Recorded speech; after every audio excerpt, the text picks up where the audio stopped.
I woke up that morning earlier than usual. The sky was still gray, and the house was cold, but my heart was warm. It was Christmas Day. The one day I still looked forward to each year. Not for the presents. Not for the decorations. But for the hope.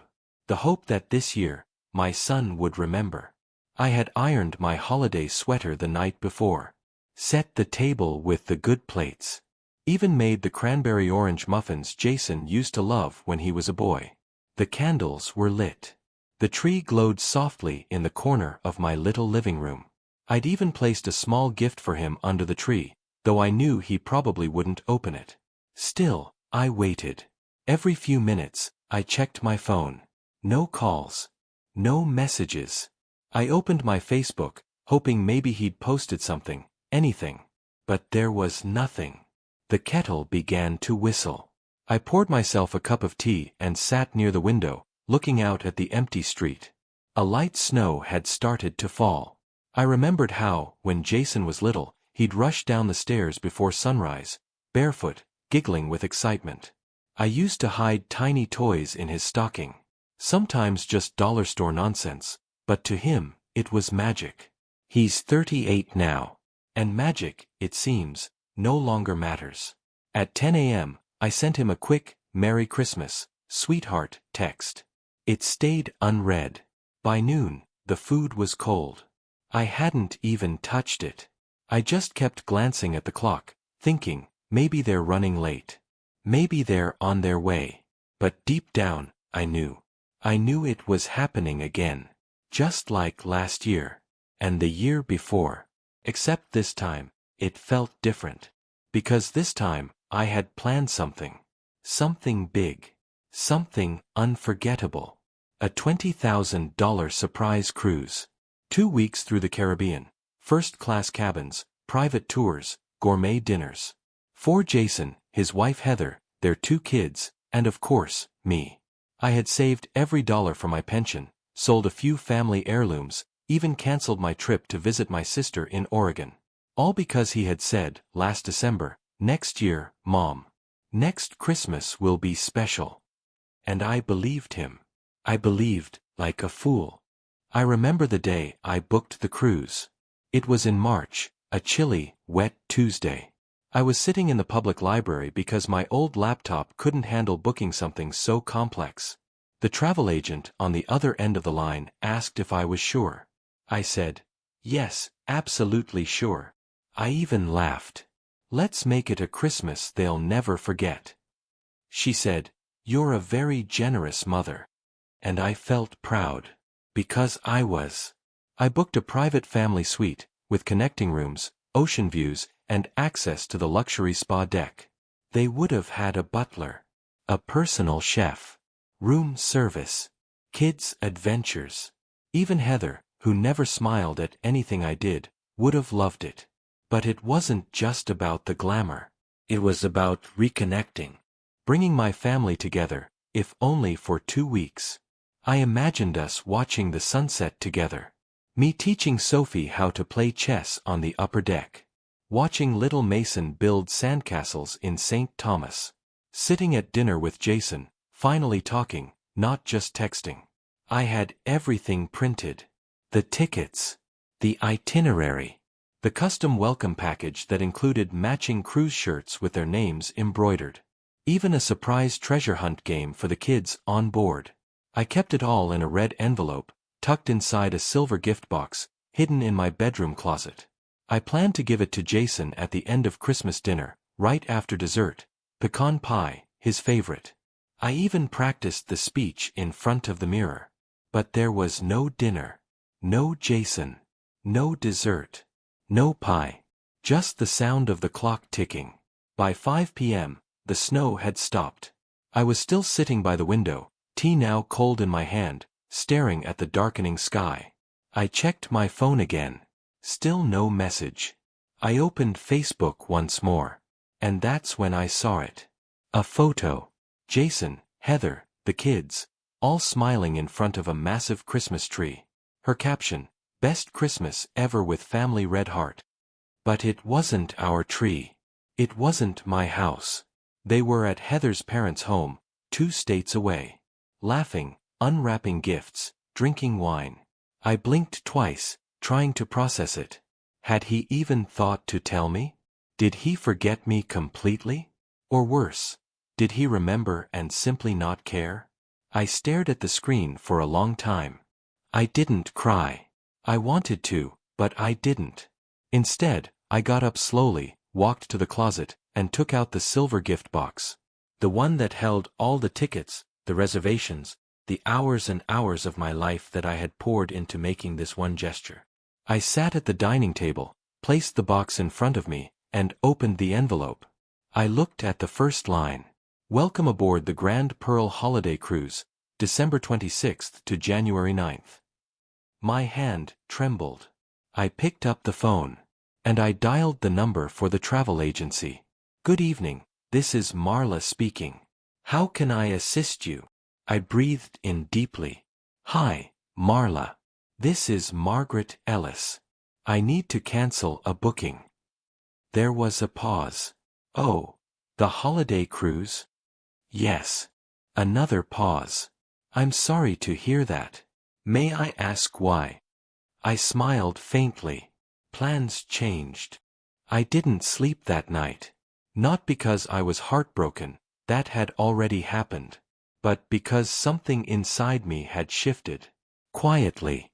Like a tide going out, never to return. For so many years, I had clung to the hope that Jason would one day remember who I was.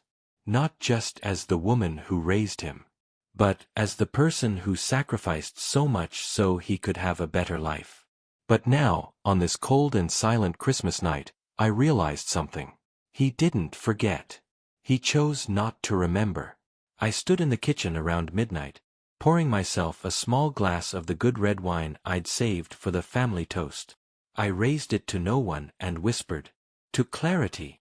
The next morning, I packed away all the untouched food. Ham, stuffing, sweet potatoes, all neatly labeled and put into containers. I placed the untouched cranberry muffins into freezer bags. Maybe the neighbors would want them. I gathered up the wrapped gifts under the tree, toys for Mason and Sophie, a watch for Jason, a scarf for Heather, and placed them in the attic, in a plastic bin labeled, "Someday." But there would be no someday. Not anymore. Later that day, the travel agent called me back. "Ms. Ellis, we were able to cancel most of the reservations. Some were non-refundable, but we've credited nearly $14,000 back to your account. I'm sorry it didn't work out." I told her thank you. And when I hung up the phone, I didn't feel regret. I felt relief. That money was mine again. And so, for the first time in years, so was my time. I went online and ordered myself a new wool coat. The kind I used to think was too expensive for someone my age. I booked a weekend at a cozy mountain inn for New Year's, just me and a stack of old novels. And I made a reservation for one, at the nicest French restaurant in town. December 31st. Table by the window. Candlelight. Dress code, elegantly festive. I even clicked yes for the optional wine pairing. Because why not? I was done waiting to be remembered. Done apologizing for existing too quietly. Done shrinking myself in hopes someone might notice me. That evening, I opened my notebook. The one I hadn't touched in years. Inside were handwritten letters, some to my late husband Paul, some to Jason when he was little. I flipped to a blank page. And I wrote, in bold cursive, "Not this year, Jason." And underneath that, "Next year, I will only give where love returns." I closed the book and smiled. That night, I slept better than I had in months. But just as I was starting to let go, a notification buzzed on my phone. It was Jason. A text. 10 words. No more. "Hey Mom, sorry we didn't call. Got kinda crazy." No apology. No explanation. No mention of the plans. No, "How are you?" Just, "Kinda crazy." I stared at the message. Then locked my phone, placed it face down, and walked away. If he only knew what he missed. If he only knew what I had planned, what I was willing to give. But that was the point, wasn't it? He didn't know. Because he never asked. I didn't reply to Jason's message. Not out of anger. Not even to make a point. I just didn't see the point anymore. What could I say that hadn't already been ignored? Instead, I poured myself another glass of wine and opened my laptop. Not to scroll aimlessly. No, I'd had enough of everyone's picture-perfect Christmases. I opened it to delete some old files, do a little digital cleanup. Clear out the clutter, just like I'd done with my heart. But then I saw it. A notification. Tagged in a post. Jason's profile. Curious, I clicked. It was a photo taken in front of a massive fireplace. Heather, beaming in her velvet red dress, holding Mason on her hip. Sophie was grinning in a matching plaid outfit. Jason stood beside them, wearing the cashmere sweater I'd gifted him 2 Christmases ago, the one he never thanked me for. The caption read, "Grateful for real family and the ones who never let you down. Red heart, #blessed #Christmas vibes. Real family. The ones who never let you down." I froze. I read it again. And again. The words were like tiny knives, each one sharper than the last. Had he posted this knowing I'd see it? Or worse, had he forgotten I even followed him? I stared at my screen, suddenly aware of how small I felt. How easily erased. The comments didn't help either. Heather's friends wrote, "Such a beautiful family. You're so lucky to have each other. This is what Christmas is all about." 2 hearts. And then one from her sister. "So glad you all made it out here. Way better than staying stuck in snowy Indiana with grumpy in-laws." Grumpy in-laws. That was me. I was the punchline. I didn't cry. Not yet. Instead, I opened a private photo album on my computer. One I hadn't looked at in a long time. Inside were pictures from when Jason was a boy. His first Christmas, barely 1 year old, drooling over wrapping paper. His 5th birthday, cake all over his face. Him at 14, awkward and lanky, pretending he was too cool for hugs. College graduation, me in the front row, crying into a napkin. Back then, I was his whole world. Now, I was just a footnote. An afterthought. A duty. I stared at his face on the screen. Still my son. Still the boy I rocked to sleep during thunderstorms. Still the boy I stayed up late sewing Halloween costumes for. Still the boy who once whispered, "Don't ever leave me, Mom," after a bad dream. But he had left me. He didn't move away. He moved around me.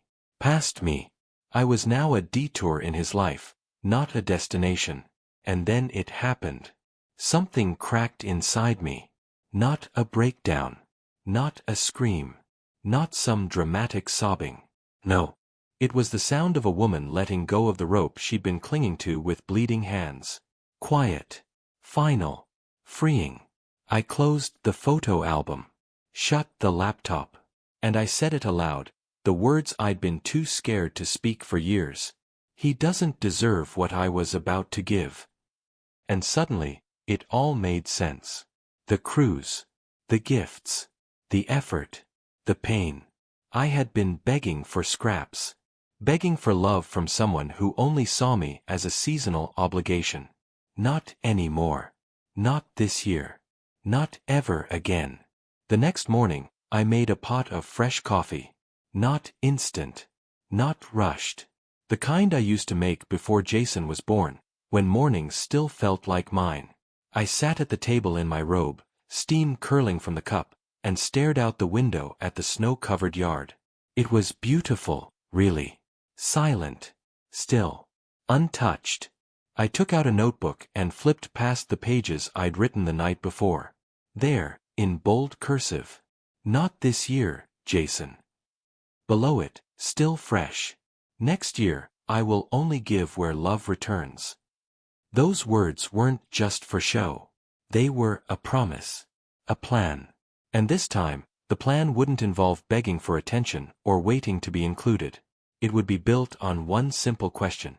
What if I gave myself everything I used to give others? So, I started small.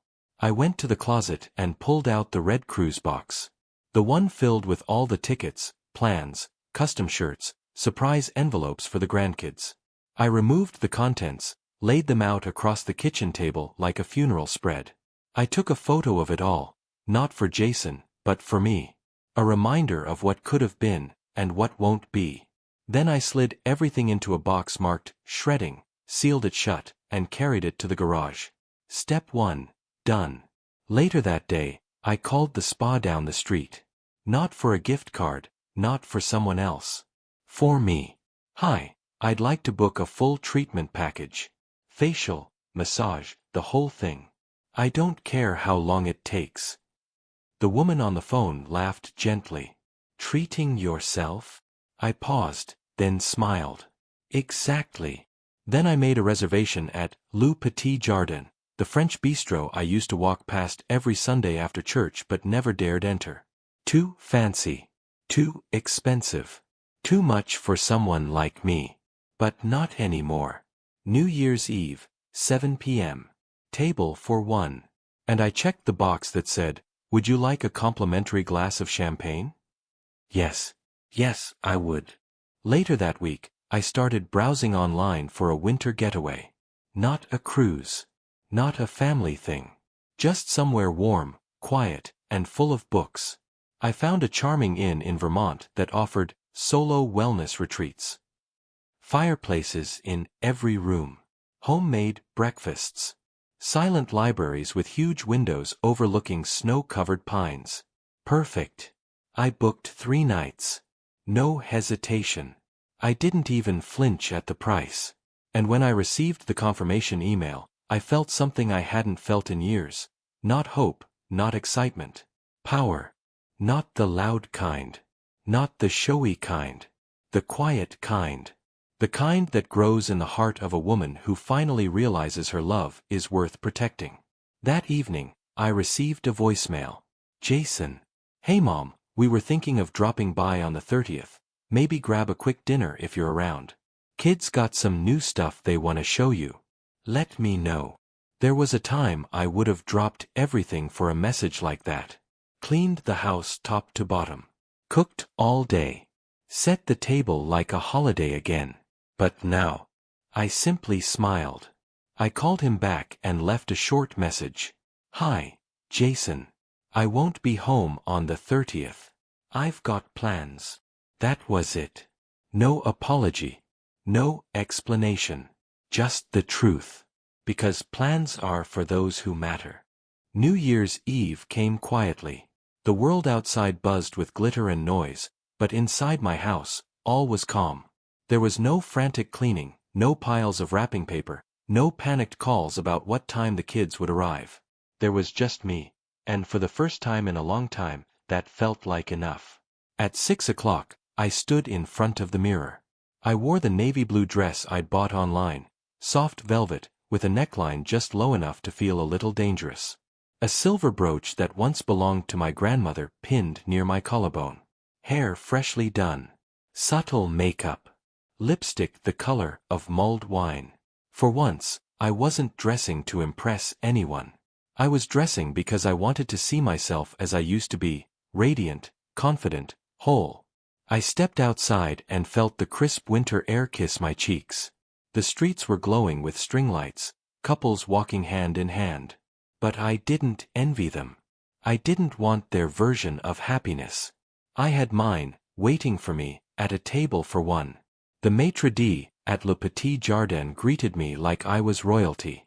Happy New Year, madam. Your table is ready. And there it was, a small, round table by the window, exactly as I requested. A single candle flickered in the center, casting soft golden light. Outside, snowflakes were beginning to fall. A young couple at the next table glanced at me, then looked away quickly, as if unsure what to make of a woman dining alone on New Year's Eve. But I didn't feel awkward. I felt free. The waiter arrived with the champagne. Celebrating something special tonight, he asked politely. I looked at the bubbling glass and smiled. Yes, I said. Me. The meal was exquisite. Goat cheese tartlets, rosemary duck, roasted vegetables, creme brulee that cracked perfectly with one tap of the spoon. Each bite tasted like something I'd earned. I thought about Jason only once, when I saw a father at another table gently tie a napkin around his daughter's neck before helping her with her soup. And I thought, I gave that kind of love. But I no longer needed to beg for its return. I sipped my wine slowly, savoring each moment. I watched couples kiss at midnight, laughed softly at a man who dropped his champagne glass, and even exchanged a nod with a woman sitting alone 2 tables over. Our eyes met for a second, not in pity, but in mutual understanding.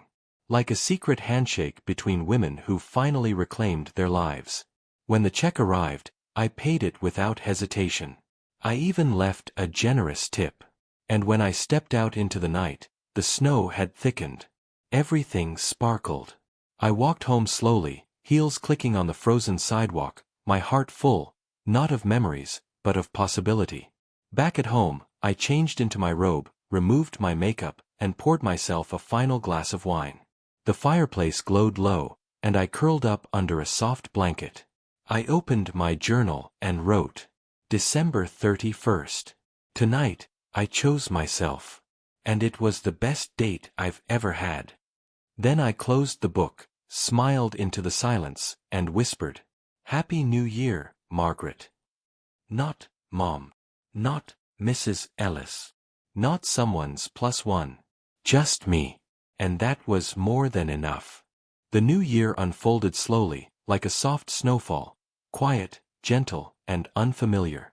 Gone were the chaotic calls, the forced smiles, the dance of pretending. I woke up when I wanted. Read long novels in bed. Cooked whatever I craved. There was peace in the silence, and for once, I didn't feel guilty about it. But then, in the middle of January, a letter arrived. A real one. Not a text. Not an email. Not a mass-forwarded meme. An envelope. Handwritten. Purple ink. The return address was Jason's, but the handwriting was not his. I knew that writing. It was Sophie's. My hands trembled slightly as I opened it. Inside, a folded sheet of paper covered in small, imperfect letters, each one etched with care. Dear Grandma, Daddy said you were busy for Christmas. I missed you. I drew a picture of you and me making cookies. Mommy said you were tired. Did you get the bracelet I made you? We put it in a small pink box. I hope you liked it. I wish we could visit soon. I have new ballet shoes and I want to show you my twirl. Love, Sophie. Age 7.5. P.S. I still remember how to play Hide the Peppermint game. I read it 3 times. Then held it against my chest. A bracelet. No one told me. No one brought it. No one sent it. It was likely still sitting somewhere in Heather's house, forgotten under a pile of gift wrap or misplaced by indifference. But Sophie, she had remembered me. She had thought of me.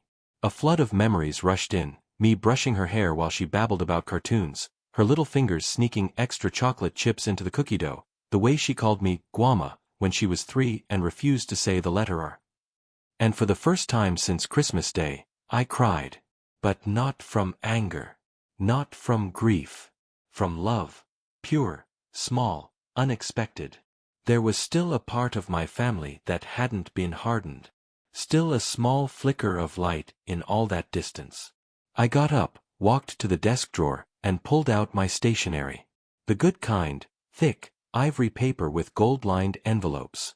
I wrote slowly. My sweet Sophie. I loved your letter more than you can imagine. Thank you for thinking of me. I didn't get your bracelet, but just knowing you made one makes me feel very special. I miss you too. I would love to see your new ballet shoes someday. Maybe we can bake cookies again this spring, if it works out. And yes, I still remember our peppermint game. Love always. Grandma Margaret.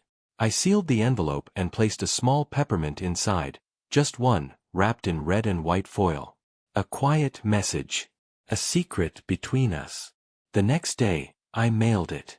And for the first time in a long while, I wasn't thinking about Jason. I was thinking about Sophie. About how sometimes, love skips a generation, not because it must, but because that's where it can grow freely. Later that evening, I stood in front of the hallway mirror and saw something in my eyes I hadn't seen in years. Hope. Not the desperate kind. Not the begging kind. But the kind that takes root in soft soil and waits patiently for spring. It was a quiet Thursday morning when I finally decided to open my Facebook again. Not to stalk or search for pain, but to reconnect on my own terms. I scrolled slowly through the feed, passing pictures of smiling families, friends sharing memories, and cheerful holiday throwbacks. Then, I found it. The photo I posted just hours ago. It was a snapshot from my New Year's Eve dinner, the one I had at Le Petit Jardin. A photo of me, smiling softly, dressed in the navy velvet dress, the silver brooch shining gently in the candlelight. The table was set for one, a glass of champagne halfway full. The caption read, "Learning to love my own company. Here's to new beginnings and quiet strength. Hashtag self-love, hashtag new year new me." To me, it was just a simple declaration. But for Jason? It was a message. I noticed the first comment pop up, from Linda, my oldest friend and partner in crime. "Looking radiant, Margaret. Proud of you. Glowing star." Then others followed. Women I had met at the spa, old neighbors, even a few distant cousins. Words of encouragement, admiration, and genuine warmth filled the thread. But one notification made my heart skip. A like from Jason. I paused. I hadn't seen a sign from him like that in months. Maybe years. Not a word. Not a call. Not a text. Just a simple click of approval. I knew then that photo was the first crack in the wall we had built between us. Later that afternoon, my phone buzzed. A message from an unknown number. I opened it. "Mom, I saw the photo. You look amazing. I didn't realize how much I missed you until now. Can we talk?" I stared at those words. A mix of regret, hope, and hesitation. The son who ignored me on Christmas, who canceled family plans without a word, now wanted a conversation. But this time, I wasn't the desperate woman waiting for scraps. I was Margaret. And I had spent the last few weeks rediscovering who I was without him. I typed slowly. "Jason, I'm glad you saw it. I'm here when you're ready." I didn't add a question mark. I didn't plead. I simply sent it. Because some bridges aren't rebuilt in a day. Some wounds take time to heal. And sometimes, the strongest love is the one you give yourself. As I put down my phone, I looked out the window. The sky was clear, the sun warm against the cold glass. For the first time in a long time, I felt hopeful. It was a late afternoon in early February when the doorbell rang. My heart skipped a beat, a mix of anticipation and old, familiar anxiety. I wasn't expecting anyone. I set down my book slowly and walked to the door. There, standing on my porch, was Jason. His coat dusted with snow, cheeks flushed from the cold. No Heather. No kids. Just him. He looked older than the last time I saw him. The lines around his eyes deeper, the tiredness heavier. But when our eyes met, I saw something I hadn't seen in a long time. Vulnerability. "Mom," he said quietly. "Can I come in?" I stepped aside, motioning him inside. We sat in the living room, the fireplace crackling softly. For a moment, neither of us spoke. Finally, he sighed. "I'm sorry," he said. "For everything. For not being there on Christmas. For ignoring you. For not being the son you deserve." I listened, my hands folded in my lap. I've been so wrapped up in my own life, work, Heather's family. I forgot what really matters. He looked down. "I miss you. I miss my kids seeing their grandma. I miss us." The weight of his words settled between us like a heavy blanket. I wanted to say so many things. How his absence hurt me. How I spent Christmas alone, canceling a trip I'd planned for us. How I almost gave up. But instead, I reached out and took his hand. "It's not too late, Jason," I said softly. "But it has to be different. We have to rebuild. Slowly. Honestly." He nodded, tears shining in his eyes. Over the next hour, we talked about past mistakes, about missed birthdays, about what love really means. Jason promised to make things right, not just with words but with actions. And I promised to protect my heart, to love, but to never lose myself again. When he left that evening, the air outside felt lighter. For the first time in years, there was a chance for us, imperfect, but real. The days after Jason's visit felt strange but hopeful. I found myself waking up earlier, eager to prepare for whatever small step might come next. Not because I expected miracles overnight. No, I had learned to be patient, but because I wanted to try. Jason called the very next morning. "Mom, I was thinking," he said hesitantly. "Maybe Sophie and Mason could come visit you next weekend? Just for a day. I want them to have their grandma back." My heart warmed, but I kept my voice steady. "That sounds wonderful, Jason. Let's make it happen." I spent the week cleaning the house in a way I hadn't done in years, not to impress anyone, but to welcome my grandchildren into a home that felt like theirs. I baked cookies, dusted off old board games, and even pulled out the Christmas ornaments we used to hang together. When Saturday arrived, I paced by the window, watching for their car. Then, the doorbell rang. Sophie and Mason burst in like a whirlwind, laughter, hugs, and questions tumbling out all at once. Sophie held out a small box. "A present for Grandma," she said shyly. Inside was a delicate bracelet, hand-knotted with bright beads. Tears pricked my eyes. We spent the day playing games, reading stories, and baking the peppermint cookies Sophie loved. For the first time in years, the house felt alive. Jason stayed for dinner, helping tuck the kids into bed, sharing stories about their school and hobbies. He seemed different, softer, more present. Before he left, he took my hand and said quietly, "Thank you, Mom, for not giving up." I smiled, squeezing his fingers. "Neither did I, Jason." That night, as I sat by the fireplace, I realized healing isn't about forgetting the past. It's about choosing to move forward, one step at a time. And for the first time in a long time, I felt hopeful about the future. The days following Sophie and Mason's visit felt lighter, as if a heavy fog was finally beginning to lift. Jason and I spoke more often, though cautiously, like two dancers learning new steps after a long time apart. One evening, he called me late, his voice soft. "Mom, I want to make a promise. To be better. Not just for you, but for Sophie and Mason. I want them to know their grandma is always there." I felt a lump in my throat. "I want that too, Jason," I replied. "But promises aren't just words. They're actions. And I want us to build trust, slowly and honestly." He agreed.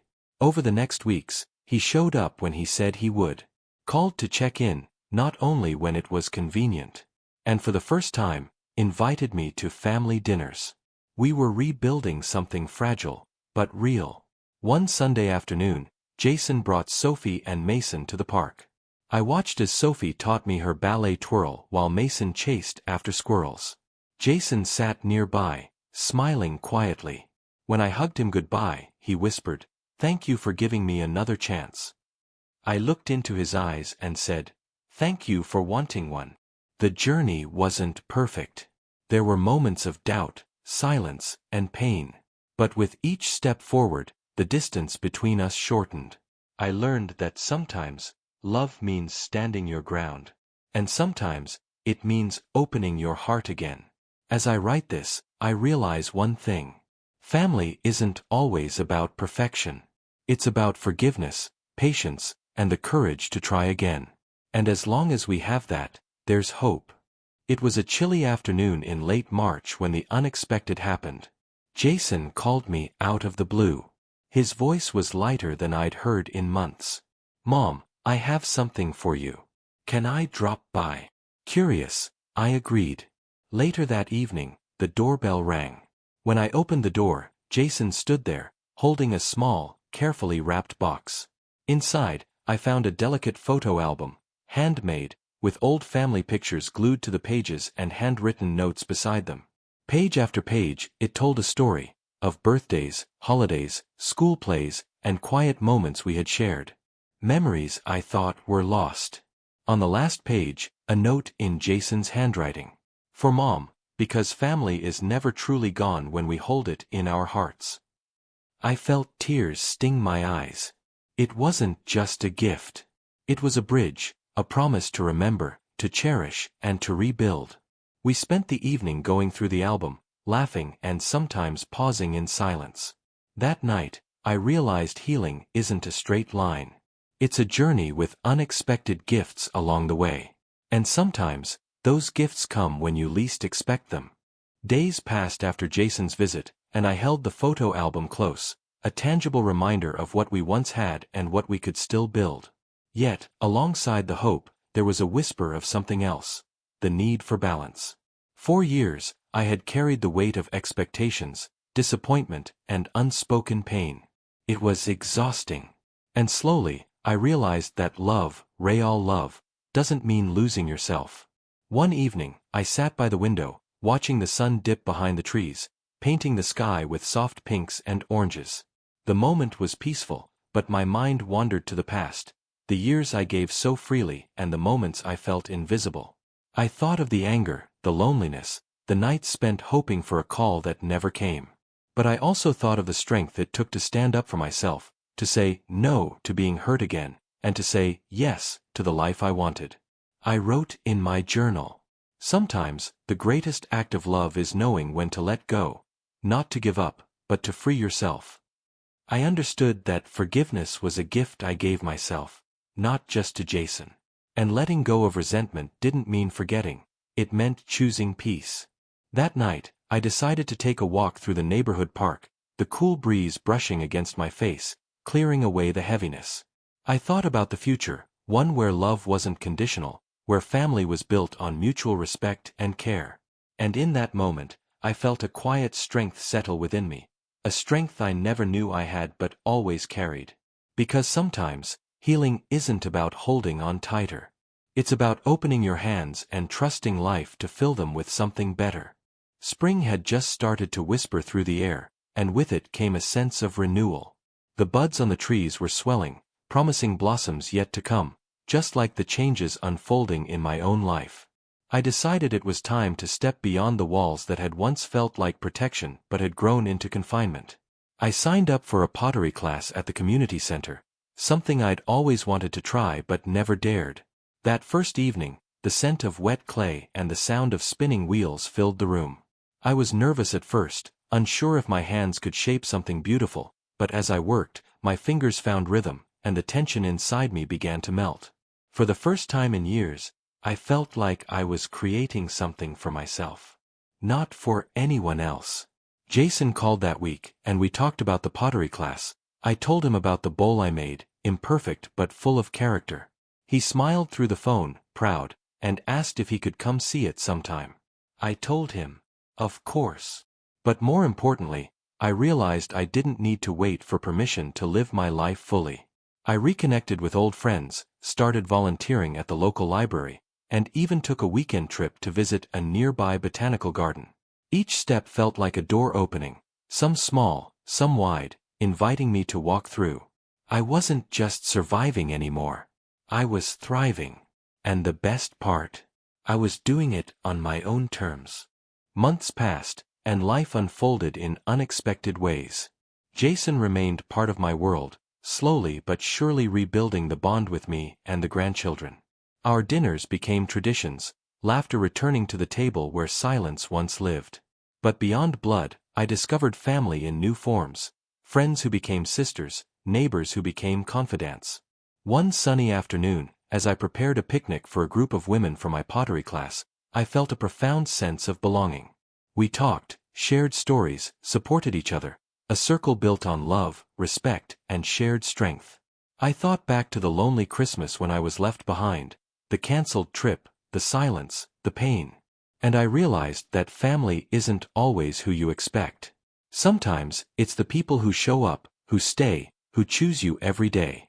I wasn't just a mother or a grandmother anymore. I was a woman who reclaimed her story. A woman who chose love, not from obligation, but from the heart. And as the sun set over the horizon, casting golden light over the blooming garden, I smiled. Because this time, I wasn't waiting for anyone. I was home. Thank you for following Henry's story. If you enjoyed this heartfelt journey of family, resilience, and justice, please like, share, and subscribe for more soul-stirring tales. Explore our other stories here on When Karma Strikes, where every betrayal meets its reckoning, and every silence holds a secret strength. ChatGPT